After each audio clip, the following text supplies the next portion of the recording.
వెంకటలక్ష్మి గారు నమస్తే అండి. నమస్తే అండి. వెంకటలక్ష్మి గారు, వాస్తవంగా చెప్పండి, కేవలం ఇది రాజకీయ మైలేజ్ కోసమేనా? నిజంగా డిఎస్సీలు అక్రమాలు జరిగాయా? డిఎస్సీలు అక్రమాలు జరిగితే ఎవరైతే డిఎస్సీ అభ్యర్థులు ఇంతవరకు ఎందుకు దాని గురించి దానికి సంబంధించినటువంటి నిరసన తెలియజేయటం కానివ్వండి, అన్యాయం జరిగిందంటూ రోడ్డును ఎక్కటం కానివ్వండి జరగలేదు? పదే పదే ఎందుకు? మొన్న చూస్తే జంజీ తర్వాత కూడా వరుసగా మళ్ళీ ఇక్కడ ఆంధ్రప్రదేశ్లో లోకేష్ రాజీనామా చేయాలంటూ మళ్ళీ జంజీని రెచ్చగొట్టే వ్యాఖ్యలు చేస్తూ ఉన్నారు. అసలు వాస్తవంగా డిఎస్సీల అక్రమాలు జరిగాయి ఫలితాల్లో? దీనికి మీ దగ్గర సాక్ష్యాధారాలు ఉన్నాయా? క్లారిటీ ఉందా? అసలు ఏమంటారు లక్ష్మి గారు? ముందుగా మెగా 9 టీవీ ప్రేక్షకులందరికీ, మీకు ప్యానెల్లో ఉన్న పెద్దలందరికీ కూడా నా నమస్కారాలు తెలియజేసుకుంటూ, డిఎస్సి నియామకాల్లో ఖచ్చితంగా అక్రమాలు జరగడం అనేది వాస్తవం. ఇది ఆంధ్ర రాష్ట్ర ప్రజలందరూ కూడా చూస్తున్నటువంటి విషయం. సాక్ష్యాధారాలతో ఉన్నాయి కాబట్టే ఈ రోజు ముందుకొచ్చి మాట్లాడడం జరుగుతూ ఉంది. దాని మీద ఈ రోజు నిరసన రిలేహార దీక్షలు కూడా చేపట్టడం జరుగుతుంది. సుమారుగా 16,000 పోస్టులు నియామకాలు తీస్తే దాంట్లో 3% స్పోర్ట్స్ కోటాలో ఇచ్చినటువంటి ప్రభుత్వం మన కూటమి ప్రభుత్వం. దాంట్లో ఎవరెవరైతే ఏ సర్టిఫికెట్స్ అయితే ఉద్యోగం పొందారో, అర్హత ఉండి ఇన్ని సంవత్సరాలుగా ఎదురు చూసి నిజమైన లబ్ధిదారు నష్టపోవడం అనేది ఖచ్చితంగా జరిగింది. దీని మీదే వైసీపీ పోరాడుతుంటే ఈ మన కూటమి ప్రభుత్వం ఈ రోజు రిలే నిరాహారాల దీక్షలు చేస్తుంటే నిరసన తెలియజేసే కనీస ఆ హక్కు అందరికి కూడా ఉంటుంది. ఎందుకంటే స్వతంత్ర భారతదేశంలో మనం నిరసన తెలియజేయచ్చు. అది తెలియజేసినంత మాత్రానికి దాన్ని అడ్డుకోవడం, గుడ్లతో కొట్టడం, టెంట్ల మీద టాయిలెట్స్ పోయడం, అడ్డుకోవడం, వాళ్ళని అరెస్ట్ చేసి తీసుకొని వెళ్ళడం, ఉద్రిక్తత సృష్టించాల్సినంత అవసరం లేదు.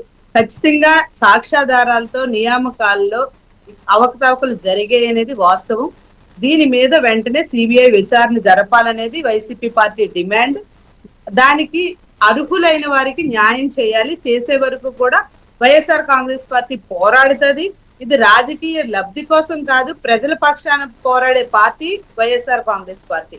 గతంలో జగన్మోహన్ రెడ్డి గారు ఉద్యోగాలు భర్తీ చేసినప్పుడు సచివాలయం పోస్టులు కానీ మిగతా ఏ పోస్టులు తీసినా ఆయన మెరిట్ మీద తీసుకుంటూ వచ్చారు. ఒక కార్యకర్తకి, సొంత పార్టీ కోసం త్యాగం చేసిన కార్యకర్తకు కూడా ఒక పోస్ట్ వేసుకునేటువంటి పరిస్థితి ఎవ్వరికి కూడా లేదు.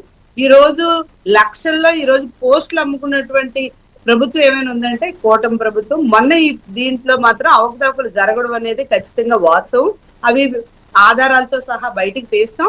అది అయ్యే వరకు కూడా మొన్న టెట్ విషయంలో, నీటి విషయంలో ఢిల్లీలో ఎలాగైతే లక్ష్మి గారు, సరే మీరు చెప్పినన్ని ఆధారాలు నిజమైతే మళ్ళీ ఎందుకు కోర్టు ఎందుకు తిరస్కరించింది? వాస్తవంగా కోర్టు ప్రశ్నించిన వాటికి ఇంతవరకు మీరు సమాధానం ఎందుకు చెప్పలేకపోయారు? ఎవరైతే బాధితులు ఉన్నారో వాళ్ళు కదా కోర్టుకు వెళ్లాల్సింది. మీరెందుకు పార్టీ తరపున ఎందుకు వెళ్తున్నారు? మళ్ళీ ఆ కోర్టు, హైకోర్టు ప్రశ్నించినప్పుడు ఎందుకు దానికి సరైన సమాధానం చెప్పలేకపోయారు? ఈ రోజు మళ్ళీ దానికి సంబంధించిన బాధితుల చేత ఎందుకు కేసు పెట్టించలేకపోయారు? బాధితులు రోడ్డు మీదకి వచ్చి మాట్లాడుతూ ఉన్నారు. చాలా మందికి వచ్చి మాట్లాడుతున్నటువంటి వాళ్ళని వీళ్ళు బెదిరించి భయభ్రాంతులకు గురి చేసినటువంటి పరిస్థితులు ఉన్నాయి. ఇప్పుడు మా సపోర్ట్ తో ఖచ్చితంగా బాధితులు వస్తారు. బాధితులు కూడా కంప్లైంట్ చేసి కోర్టుకు ఆశ్రయించే పరిస్థితులు మేము ఖచ్చితంగా అది జరుగుతుంది. మేము మిగతా సాక్ష్యాధారాలతో సహితంగా ఎవరెవరికైతే నియామకాలు ఎలాగైతే చేశారో ఖచ్చితమైనటువంటి సమాచారంతో మేము కోర్టుని మళ్ళీ మరొకసారి బాధితులతో కలిసి మేము వెళ్ళడం జరుగుతుంది. ఇది న్యాయం జరిగే వరకు బాధితులకి వైఎస్ఆర్సీపీ పోరాడుతుంది. దీని మీద ఖచ్చితంగా సిబిఐ విచారణ జరిపించాలి. జరిపించిన తర్వాత అవకతవకలు ఏమైతే బయటపడతాయి, ఎవరైతే లబ్ధిదారులు ఉన్నారో వాళ్ళకి, ఎవరైతే అన్యాయంగా పోస్టులు టీడీపీ కార్యకర్తలకు వేసుకున్నారో, కూటమి ప్రభుత్వం కార్యకర్తలకు వేసుకున్నారో వాళ్ళకి కాకుండా లబ్ధిదారులకు జరిగే విషయంగా నెక్స్ట్ స్టెప్ తీసుకోవాలని ఆలోచిస్తున్నాం. కాబట్టి ఖచ్చితంగా బాధితులతో కలిసి మేము పోరాడుతున్నాం. ఇప్పుడు కూడా చాలా మంది వచ్చి మీడియాలో మాట్లాడుతూ ఉన్నారు, ప్రూఫ్స్ చూపిస్తూ ఉన్నారు, మెరిట్ లిస్టులు చూపిస్తూ ఉన్నారు, మార్క్ లిస్టులు చూపిస్తూ ఉన్నారు. అన్ని ఆధారాలు చూసిన తర్వాతే మేము ఈ రోజు ఈ పోరాటానికి దిగడం అంటూ జరిగింది. కోర్టు అడిగినవన్నీ కూడా మేము త్వరలోనే సబ్మిట్ చేస్తాము. ఖచ్చితంగా దీంట్లో పోరాటం చేసి గెలిచి బాధితులకు న్యాయం జరిగే వరకు కూడా పోరాడతామని సందర్భంగా తెలియజేస్తాం.